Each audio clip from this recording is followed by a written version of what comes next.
Hey there, my friend. Welcome back to another interview episode on the More Than Social podcast. Before we dive into the episode with Jess, I just wanted to quickly come on here and just share with you a thought that I just had.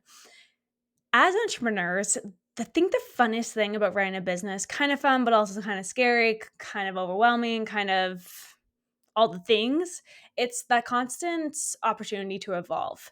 And as you're listening to this podcast episode, Jess and I, we talked a lot about just entrepreneurship in general, but also really how to leverage your personal brand to grow.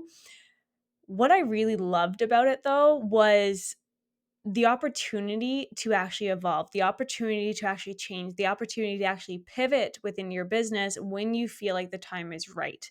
And sometimes that means actually taking a step back within your business, whether that is financially or not, or even picking up other jobs on the side to help you kind of get through this transition period. But it's really inspiring when you can hear what someone has gone through in order to get even further ahead within their career, no matter how long they've actually been in business. So, this is a fantastic conversation. You're going to learn a lot in terms of social media and how to actually show up for your personal brand. And one activity that she gives us is so incredibly good of how to actually figure out what to talk about on your social media. But even more so, I know that you are going to be inspired to take charge within your business and really follow your gut on what it is that you actually want to do within your business, within your career to help your clients. So I know you're going to love it. Let's dive right in and let's bring Jess on. Hey, Jess, welcome to the More Than Social podcast.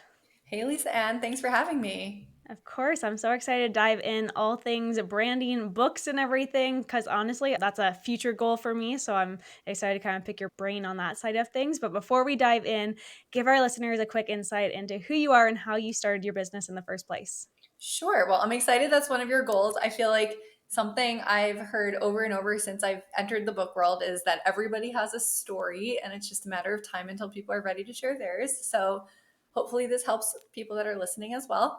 My name is Jessica. I started my career at one of the big five publishing houses in New York in sales and marketing. And then I left to start my own agency around the turn of digital marketing when Instagram and blogging were a really big deal. And I was just really enjoying it. So I decided to take the leap, go off on my own with every intention of eventually re entering the publishing space in full.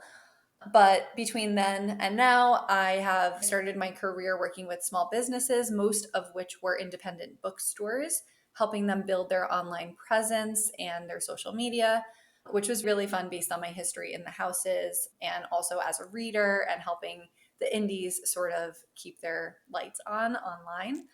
And then as time sort of progressed, I realized that my passion really does lie in personal branding and help people tell their stories. So that's kind of where I've been for the past few years. And it's sort of just organically taken me to author specific for the most part, though anything we talk about can be applied to anybody who's interested in building a personal brand. When you first left the publishing world and started your own business, what was like that one aha moment that you're like, no, I'm ready to do this. I need to actually take that leap? So it was actually like a few series of events. And I'm like, I don't necessarily believe in not taking responsibility for your own actions and saying like, oh, this was the plan or whatever. But I do pay attention to signs and I'm like, all right, now enough. I get it. Like you've just showed me three different things and here we are.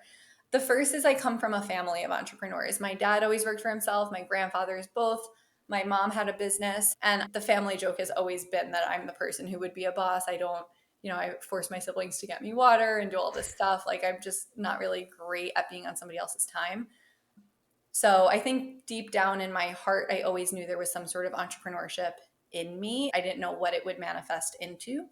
And then from there, I was having lunch with a friend who decided to leave her corporate job and become a life coach.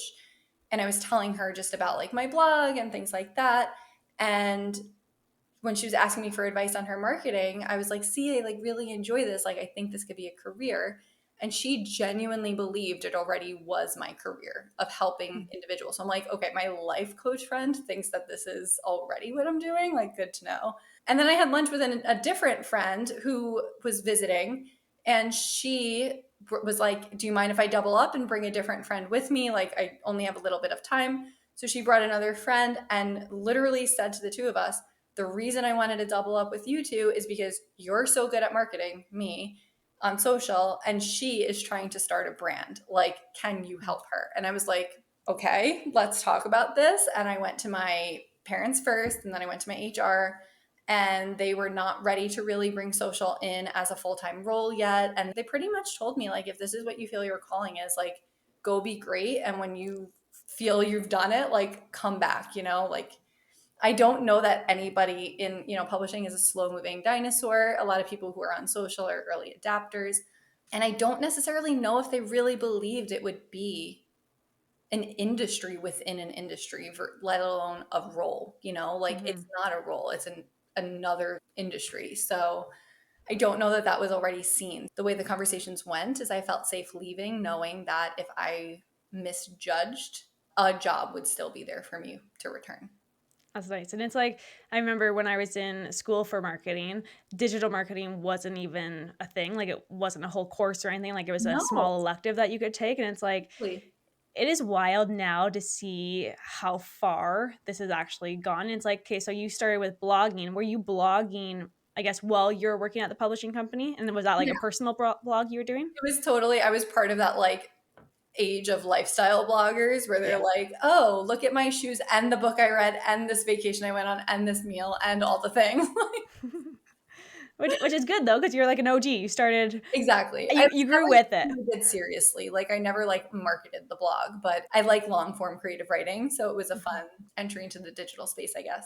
Yeah, very, very similar story to you. Like, I started a blog, so I moved to Australia to finish my marketing degree, and I started Cool. a blog. I was gonna blog all about my adventure and travels. I actually landed on that blog, I think it was a couple weeks ago, and I haven't seen this in, like, 9, ten For you years. and Like, me. it was a long time ago.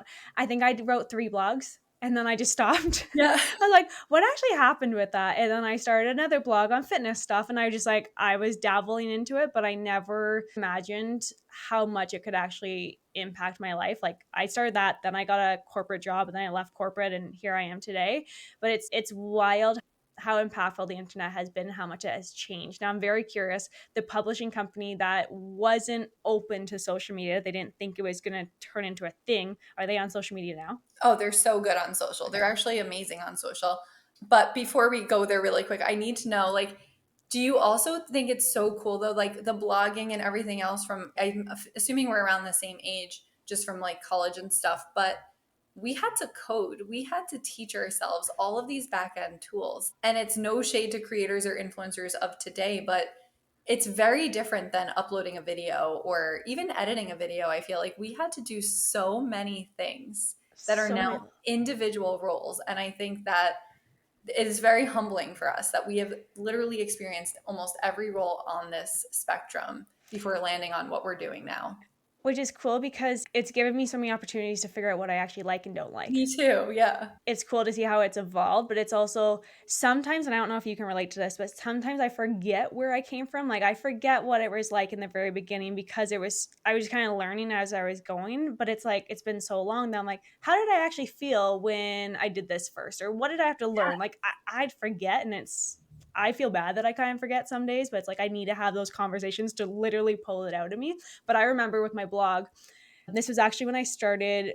I was kind of I was actually working for my dad at the time. He's also an entrepreneur.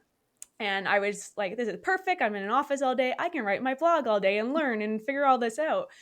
And I remember this was from the SEO side of things, figuring out, okay, how many keywords do I have to have on a page? What keywords need to be bolded versus underlined versus italic? And like, how can I hide a bunch of keywords and put the text white? Like all those things that people were starting to do back then. It's like, I don't want to say it's simpler now, but there's so many more tools that you can use to help Right. you get farther ahead. I know. Imagine if we had Canva of like just even like little things like that. Like it's just, it's so true. It's so crazy. But Yeah. I also feel like every conversation I have reminds me of a different piece of my past, like Mhm. as well, So it's interesting too. Yeah, like I hadn't thought of that Australia blog uh, since I mean I only wrote 3 blogs, so since Yeah. literally I got my place and then went blank, and I was like, And it just so happened, I don't even know how I landed on it the other day, like, 0 idea. And it's like, why did that just all of a sudden come up? And now we're talking about blogging. So it's like everything kind of all goes in full circle. Okay, so why did you like the marketing, you like the social media, obviously your background's in books. Were you like, why did you even go into the book industry and publishing in the first place?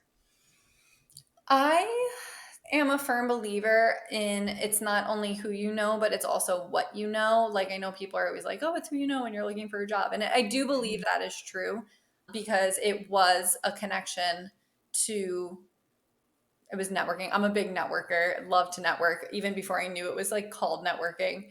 But I had nannied for a long time in between college and grad school, and the parents for the kids I nannied for both worked in publishing. And I've always been a huge reader, but I was also super fascinated by their careers and like just like the goings on of what happened when they left the house in the publishing world. And then they would bring me home manuscripts sometimes, like knowing the types of books that I read, they would like bring me Cool. home different phases of books. And I'm like, how are all these different phases part of the process? It's such like, it's not like a secret industry, but there are so many pieces that happen before you can hold that book in your hand that I feel like as a reader, it was so fascinating to sort of see. I did, like you, I studied marketing in college, and I always wanted to be editorial in a way, like whether it was work for a magazine or work whatever. And after I finished grad school, which I went for something completely unrelated, I just wasn't finished with feeling like a student. I reached back out to my network. I was having a hard time finding a job, and I reached back out to my network, including the parents of the kids I nannied for. And, she helped me get my resume into the door. But, after I was accepted into a role, I called her to thank her, and I told her I couldn't do it without her. And she really said to me, I didn't do anything. I just put your resume on a desk. Like the rest was up to you. And Mhm. that conversation has genuinely stuck with me. I still mentor seniors from the college I went to in their transition of looking for jobs and internships. And I love to tell them that story because, you can rely on your network, but it is also about what you bring to the table. Like you can't just expect someone to do the work for you. And I think the reason I did well in that interview is because I am a reader and I love books and I love stories. And that's to me what marketing is, it's storytelling. And my job, whether it's for the publisher or a bookstore or an independent author, is helping them tell the story behind their story, like their brand. So it's, I think there was a passion there that was like, I also have a short attention span for things I'm not interested in. So for me to commit to a job, it had to be something in an industry that I actually enjoyed. So Yeah, I actually had a conversation at a mastermind last weekend with another entrepreneur. He's like 8 figures, like very successful guy. wow, And he said the number one key to success is finding that passion and then finding what you're good at. And if you can put them together, that's when you're truly going to live that most that's fulfilling the life. sweet And like, spot. so that's essentially what you're doing. So good on you. A lot of people I find they'll just like take their skill and run with it, just wherever it kind of takes them. But because you have that passion, I think you're going to go so much farther. But also, you can impact your clients so much more. It's like when you're truly in it and you get it and you love it. It's like from a marketing standpoint, you can tell that story even better. 100%. And it's funny because I have a business manager for my company, and when we started accepting authors as clients, I started to like spiral because I'm like, oh my God, to market them, I have to read all of their books. How am I going to read their books? Plus do this, plus do that in order to tell their story. So we had to like put processes in place for how many people I can take and where in the publishing journey do they need to be in order for me to work with them. That way they have something I can read and help them market. It just because I do it, like you said, I had that passion for the book itself, and it is such a part of their story that, I want to make sure we're doing it justice. So, Yeah. Can we dive into those processes a little bit more? Like, how did you really figure out what is that right process for you and like all of that? Like, what did that really look like from an internal business side of things? oh, that's been an ongoing, I'm sure you can probably relate that ever since I started my business, it's been an ongoing self conflict, I guess, for what the processes are and how to say no if something isn't aligned, but you still like the person. It's just like there's a lot of pieces to figuring out what works for you.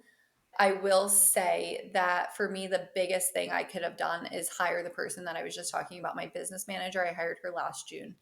And so June 2023. And I had emailed her. She worked with another one of my friends who is also an entrepreneur. And I had emailed her and I said, I want this business to be author specific. And I think I need your help doing it. And I sort of laid out my idea for a program for her. The program is called Turning Pages. It exists today. I only accept a certain amount of authors a year. And we together developed the entire program. Like, I knew exactly what I wanted to teach, I knew exactly what I wanted it to look like. And for me, it's really about building a personal brand where you, as an author, is one of the anchors of your identity. And to link back to my blogging days, I do remember that, like, again, things come up in conversations, which is so interesting. Like, it's coming up for me right now that it's fascinating that this is what I've chosen because I am helping people niche down into what their storylines are, like writing what their personal narratives are. Whereas, like, for my blog, that was something I struggled with so significantly. I'm like, how many different categories am I allowed to talk about? How many can I have? Like, so I was struggling to figuring out, I guess, like what I wanted to be known for, like it was just like, this is my life and here we are. And I'm helping authors not do that because it's not necessarily self-serving, but it's also not value serving for your readers or your maybe to be a guest on podcasts like this or anything else. So, like we just talked about with that sweet spot for work, it's also for me that sweet spot of branding. So it's, what are your goals and what do you do versus what do your audience expect from you and want to see from you? And Mhm. how do we then merge those together into a wonderful content plan that is authentic? I hate that word, but it's like authentic to both you and your story and them and what they want, and still getting to have personality in it, of course, but making sure that it's a story, that you're telling a story and connecting from an emotional standpoint where your authorship is linked or your expertise, whatever your personal brand may be, plus a few categories of interests. So the way the program is marketed is it's like, if you are having coffee with your dream reader, what are the things that you guys would talk about? Because you're certainly not going to sit there with the cover of your book saying, buy this, Mhm. which is what essentially a lot of people end up doing on social. And that's why they're not seeing success. So it is developing the story around you guys and then mixing a little bit of sales in there in the process. So for me, my process, to go back to your original question, my process was to figure out what I wanted my clients to gain from working with me and making that my number one. Because once I figured out what I wanted the goal to be, we then backed into what the service was. And then I realized that I didn't need additional services. I just sort of needed that one with the option for like a taper at the end, like a little bit of a not a lesser, but like less accountability, less meetings, like everything towards the end. And if somebody who came to me and they already had a personal brand in place, they could just do that, like less one-on-one sort of work situation. But figuring out what my services was then made my processes easier because I was able to then niche my calendar down to, you know, understanding when I needed to be available, not just have open availability for 40 hours a week, which, as you know, as an entrepreneur, when you do things like have a podcast and I have a Substack and all of the other things plus client work, all of a sudden your time is chaotic, and Mhm. having a full open calendar just wasn't working for me. So I was then able to like limit my calendar time and figure out when my marketing time would be, and really structure my day as if my company were a corporate company. So that being said, I also have a team in place that is an accountant, my manager, and an attorney who wrote all my contracts, and my accountant doing everything financial is, again, takes another thing completely off of my plate, and I don't have to worry about anything like that. I automate what could be automated. I talk through the things that are maybes, and my biggest process is really trying to just simply not act out of emotion or off the cuff, and Mhm. give myself the ability to not answer an email within 5 minutes and just breathe it through and be like, is this right for the person, but also for the company? Like, because there are some things that I can do for somebody, but should I do them for somebody, or should I say yes to that? Mhm. So really making sure I'm like remembering my processes and remembering my values before saying yes. I think that's the hardest thing about being an entrepreneur. It's It's so like hard. you can do so many things, like, you have so many skills, it's like staying in that lane is, like, so much harder than people make it seem. It's like Yes. that's something definitely, like, over the years I've struggled with, but it's like as soon as you can, and something I think we're always going to be working on, but as soon as you can kind of stay in your lane and just have that end goal. I like how you said you had your goal first, then you work backwards with your offers. It's like it makes your life so less chaotic, and even that having that open availability. Gosh, I remember I was having 5 or 6 meetings a day, Monday through Friday. No, I would have Fridays off. So Monday through Thursday, 5 or 6 meetings a day. And I'm like, how the heck am I going to, one, work on my business, work on my podcast, work on my courses, work on my clients' work? Like, Yeah, it like was where are like, you gonna actually activate the work? It's it crazy. was insane. But it's like, I'm such a, or I'm going to say I was a people pleaser. I'm working on it.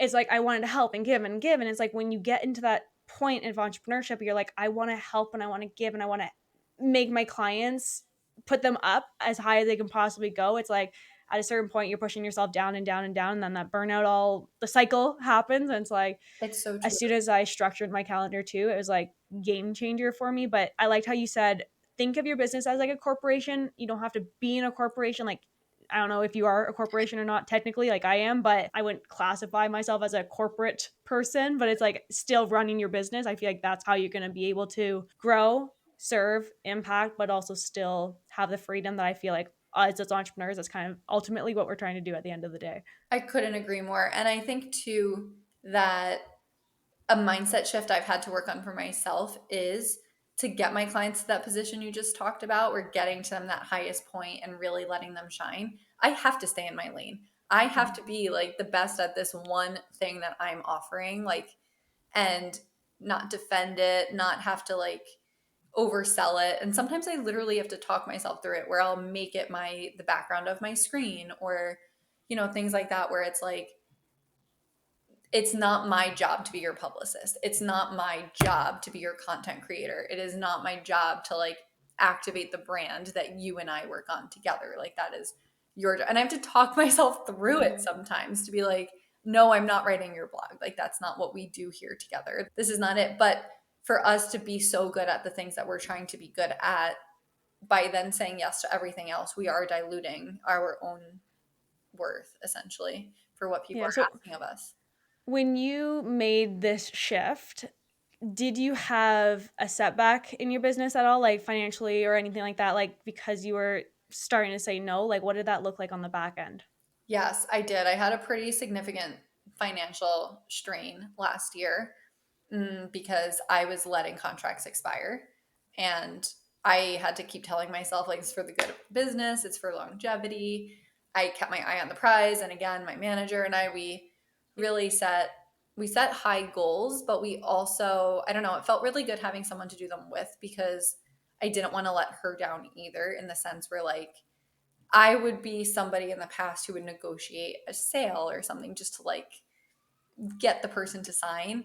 But she and I set numbers together, and I knew for a fact, if I said to her, like, yeah, this author is going to work with us, but it's going to be for like 50% cheaper, her first thing would be like, why? Like, and I don't have a reason for the why. The why was because I wanted her to say yes, and that's not going to work anymore. So I did take some random clients, but I took things that would be not really time invasive, just things that I knew that I can do like the back of my hand.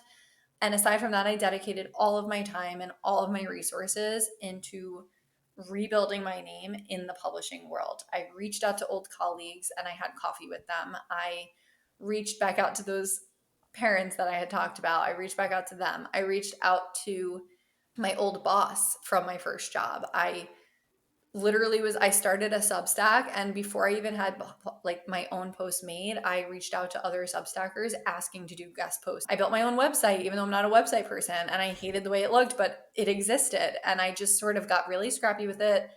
And I made sure the word author was everywhere, author branding, just everywhere it could possibly be, like personal branding for authors, like everywhere. And then I landed a independent contracting contract with another one of the big five publishing houses. And Nice. it was the best feeling ever, because I was like, I'm onto something. I knew I was, I believed it, I was.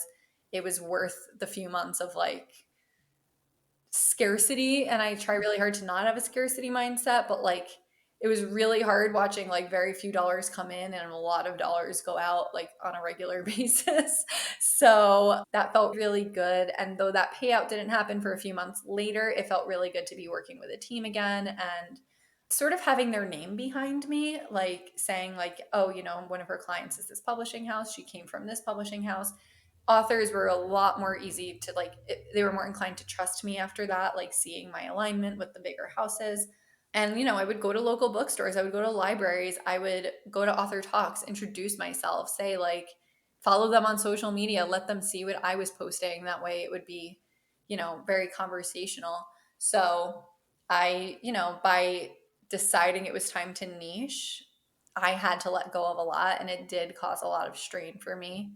But I don't regret a single thing that I had to pass up or figure out. Like I was started dog walking. I started doing all of these things that I'm like, I can't believe I'm doing this far in my career, but it had to happen and I don't regret a single piece of it. So Yeah, and it's like, it doesn't matter how far in your business you are. It's like if you need that shift, and like you're always going to shift eventually. Like you're probably going to be 5 years down the road. Now you're going to shift slightly different, whether that's not switching out of the industry, but restructuring your team or whatever the case may be at that point in your career. But it's like we always have to go through these changes. And I truly believe it's like if you didn't go through what you went through in the first place, you would not be the business owner that you are today or even have the clarity that you wanted to get that niche. So thank you so much for sharing. I appreciate it. Now, I do want to ask you a couple of things from a personal branding side of things mhm. for authors. And I know you said that this could kind of relate to anyone. Yep.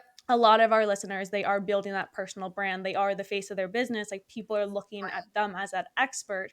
Twofold question. We Mhm. talked about social media and how to actually show up. And I know you said you hate the word authentic. Totally get it. It's very, Mhm. it's out there all the time now. Out there with Um, algorithm for me. Like yeah, it's just like, it's one of those things that we have to say, unfortunately. Biggest tips that you can give someone who's building a personal brand on social media, what would those tips be? I would say focus on a storyline for yourself that's not only related to your expertise.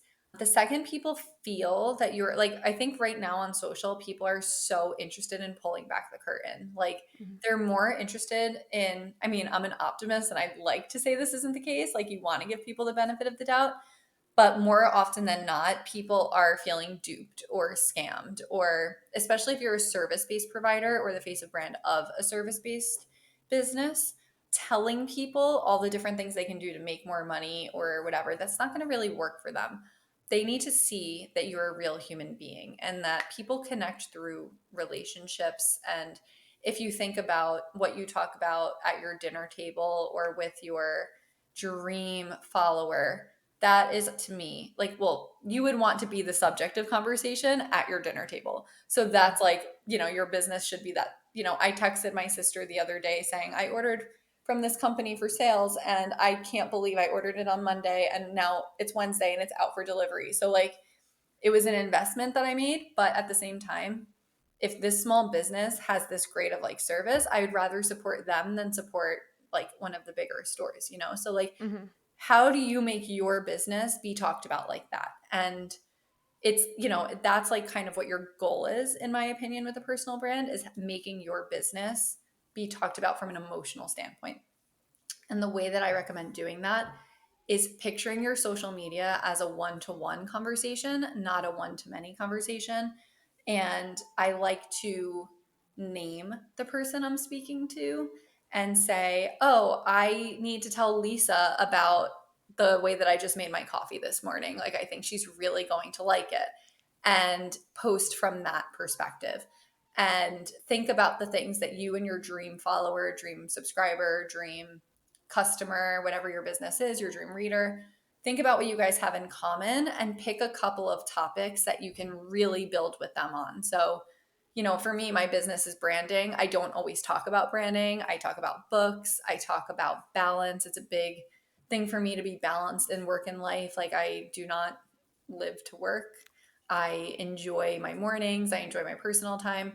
So, I have a list in my phone of like the 9 topics that to me I've become sort of known for on my personal brand. So, and they're all things that in my example, like Lisa would be interested in having a conversation with me about. So, posting from this perspective where it does both you and your dream person does you both good, gives value to you both, and it makes your dream person feel seen and heard, that's how you then build a relationship with them. And once you have a community of people you have relationships with, you can kind of ask them to do anything. You can ask them to subscribe for free. You can ask them to share with a friend. You can ask them to call their library and have your books stocked.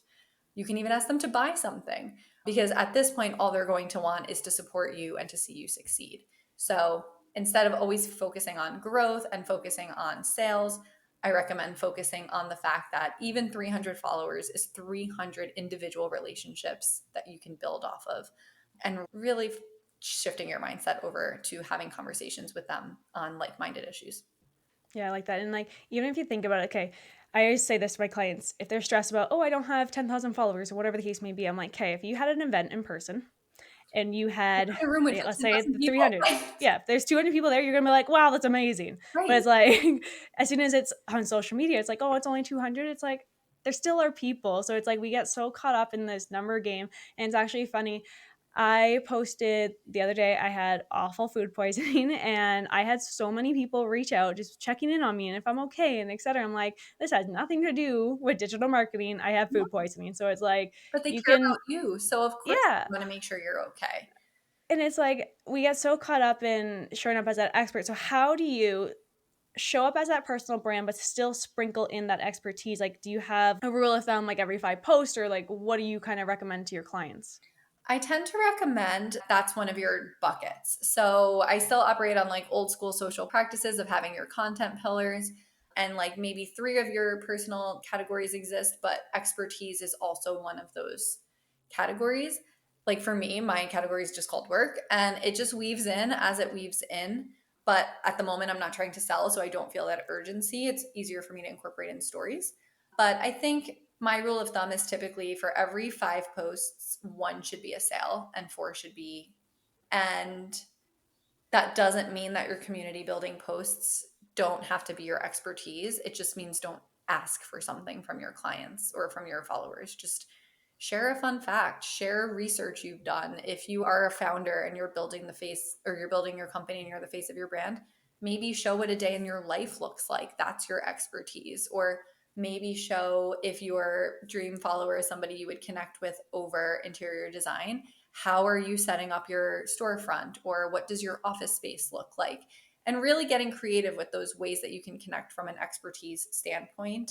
A lot of the authors I've worked with have written historical fiction, so one of the things that they tend to do a lot of posts on is, did you know, like, pieces that they've come across in their historical fiction research that may or may not make it into the book itself. But, Mm. we're still learning so much about history. So by sharing all of these facts on a regular basis, they're positioning themselves in a way that they're known for knowing things about history. That then when they say, like, oh, here's my new book and it's historical fiction, it's not necessarily a surprise or a hard sell because people kind of know the types of facts they've been researching. So Yeah, no, that's a good way to put it. And when you're thinking from a storytelling perspective, I know that sometimes I forget some of the stories that I've gone through within my career. It's like, is there any like key questions to help pull stories out of people that you use? I love that. And I kind of tried to do it from that perspective of having a question, but instead I found it to be a lot more authentic to just have a conversation with them. And I do have my clients after they're onboarded, and I recommend trying this if you are interested in building a personal brand. The first thing that I like to do is have them journal what their day was for a week, like a literal full week. At the end of the day, they all resist it. They're like, well, what do you mean? I'm like, please just trust me. Journal what their day is as if they're talking to their dream reader or their dream follower. And I know it's like, who is that? But I'm sure you can think of it. Like, I'm sure you can think of when you're scrolling through your story views, who are you hoping views it? And it's not your ex, it's not your like nemesis. It's like, who are you hoping to get the attention of, And using social as a business tool is a conversation we can have at a different day, but put that person in your mind. If you need help thinking about who they are, maybe meditate on it first and be like, if one person in the whole world can work with me, who would that person be? They don't have to be real, we can make them up. And then journal your day as if you were telling that person about it for a week. At the end of the week, take 3 different color highlighters and highlight the 3 different themes that you find the most that are coming up. Mm, And those to me would be the topics that you would want to talk about. I love that. I love that idea, actually. I was just thinking, I was like, "Hey, the last few days, what have I done? I've laid in bed, I've done this, Yeah, food we want to poisoning." use days that are kind of like real. Somebody was like, I'm going on vacation. Should I do it now? I'm like, no, like, wait, Yeah. like, don't do it now. Like, you want to do a few days that are like actually what your everyday looks like. That way you are getting that work piece in, you are getting that expertise based in, you're getting those, what are your habits that make you you, all of those things. I love that. That's such a good activity. I'm gonna do that. Yeah. I'm curious of what I'm missing on my social media that actually is happening within my day. Love that idea. Thank you so, so much. I know I picked your brains about a few different things. I do have one more question for you, and I ask all my interviewees on the podcast. If you could give one piece of advice to a fellow entrepreneur, does not have to be personal branded, author, anything, like what would that one piece of advice be? Don't get caught up in other people's success. Do not compare yourself to other entrepreneurs in your industry. Do not believe everything that you see on social. Just because somebody else is having success doing something one way, don't change your vision, don't change your goals. Stick to your goals, but be like, be open minded and be able to like evolve, like we talked about already. However, evolve because it's time for you to evolve, not because somebody else is doing something that you think you should be doing too. I love that. I love it. Such great advice. Thank you so much. Thank you for all of this. I know we went into more of your story and back end with your business. So I greatly appreciate letting us dive deeper into everything beyond just personal branding. Appreciate you being here. If our followers want to connect with you, where can they find you? My Instagram is Jessica Sorentino at Jessica Sorentino. I'm most active there for my socials. I also have a Substack with the same username. And I also have a podcast called Open Book, which is also letting personal brands have the floor to be an open book. So those would be the 3 places I would recommend. Amazing. Thank you so much. And I appreciate you. I hope you have a fantastic day. And thanks for hanging out with me on the More Than Social Oh, podcast. thank you for having me. This was so much fun.